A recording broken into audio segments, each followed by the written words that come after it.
Hello YouTube family, नमस्ते, प्रणाम। मैं कामनी शुरुआत स्वागत करती हूँ आप सभी का अपने यूट्यूब चैनल पर। तो बहुत ही दर्द भरा बेटी विवाह गीत के साथ उपस्थित है। कैसा लगे अपनी राय कमेंट बॉक्स में ज़रूर बताना।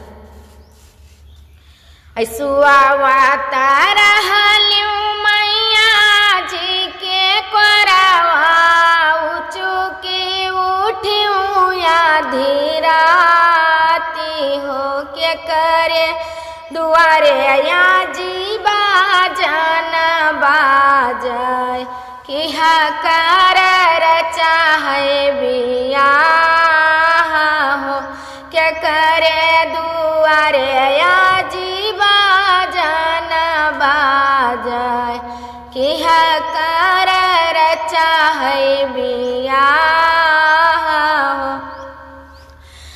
तुहिन बेटिया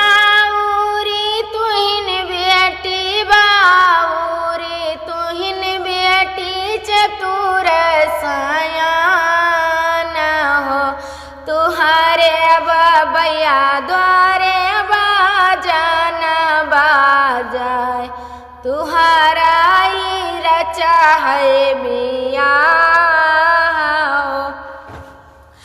नहीं सीख्यूँ जी रे उनवा सगुनवा नहीं सीख्यूँ राम रसोई हो सास ननदी मिली भैया गरी आई हैं मोरे बूते सहाना ही जाई हो सास ननदी मिली भैया गरी आई हैं मोरे बूते सहाना ही जाई हो।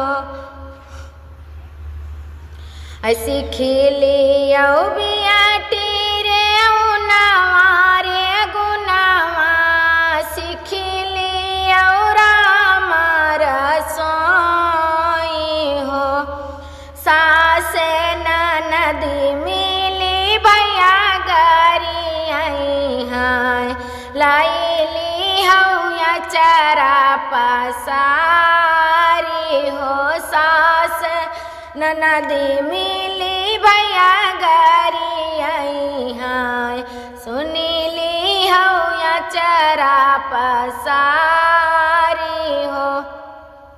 ऐसुआ तारहलियू मैया के कोरावा उचुकी उठियू या धीराती हो के करे दुआरे माई बाजन बाजाय कि हकार चाहे बिया रे तुहिन बेटिया तुहिन बेटी बाउरी तुहिन बेटी चतुर सयान हो तुहरे बपैया द्वारे बाजन बाजाय तुहरा रचा है बिया रे नहीं सीख्यूँ माई रे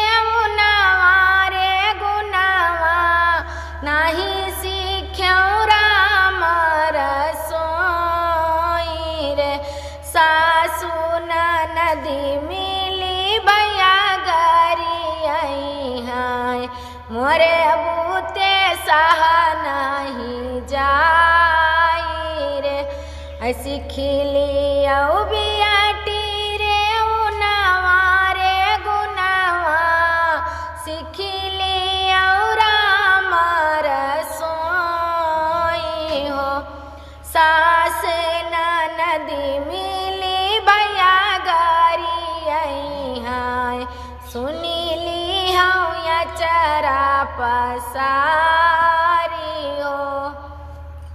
कैसा लगा आप सभी को अपनी राय कमेंट बॉक्स में ज़रूर बताना।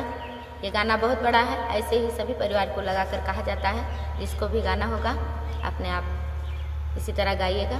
धन्यवाद, मिलते हैं अगले गाने के साथ, तब तक के लिए।